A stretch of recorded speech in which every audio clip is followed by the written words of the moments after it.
اور یہ دنیا کی زندگی تو صرف کھیل اور تماشا ہے، اور ہمیشہ کی زندگی کا مقام تو آخرت کا گھر ہے۔ کاش یہ لوگ سمجھتے۔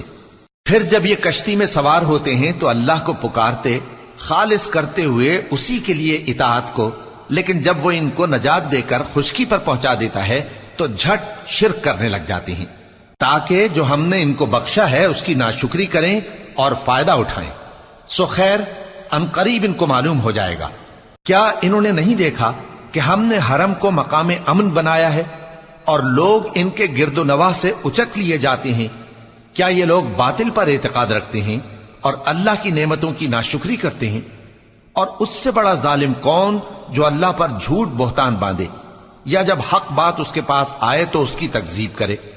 کیا کافروں کا ٹھکانہ جہنم میں نہیں ہے؟ اور جن لوگوں نے ہمارے راستے میں محنت کی ہم ان کو ضرور اپنے رستوں پر